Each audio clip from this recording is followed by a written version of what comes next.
were the shadow to my light. Did you feel us?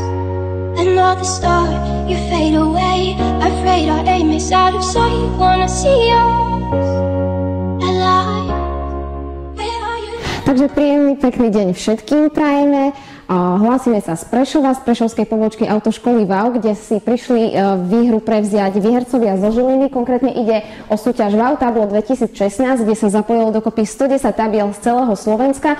No a na Facebooku zbierali počas niekoľkých týždňov lajky a práve toto tablo z gymnázia Varšavská Žilina získalo 1762 lajkov a výhercov máme tu. Toto je Vlado, ahoj.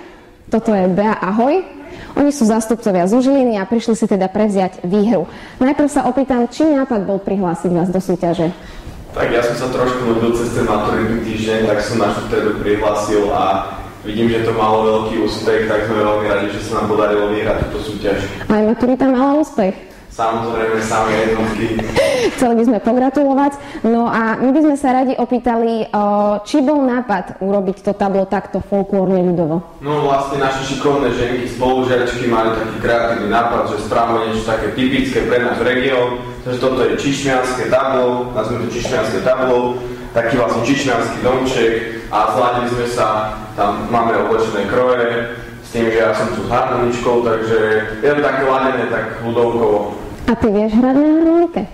No, kedysi som hrával a teraz už len tak pasívne. Pasívne. A odkiaľ ste mali toľko ľudových krojov? To ma zaujíma. Kroje nám požičali rôzne folklórne súbory z okolia Žiliny. Takže pozdravujeme všetky folklórne súbory v Žiline, ktoré prispeli k tomu, aby títo mladí ľudia vyhrali 200 eur. Takže v prvom rade vám chcem pogratulovať, pretože je to podľa mňa celkom dosť úspech, keďže to bola celoslovenská súťaž a my im týmto predávame 200 eur, ktoré použijú na čokoľvek budú chcieť. Nech sa páči. A sme radi, že ste teda prišli až osobne zo Žiliny.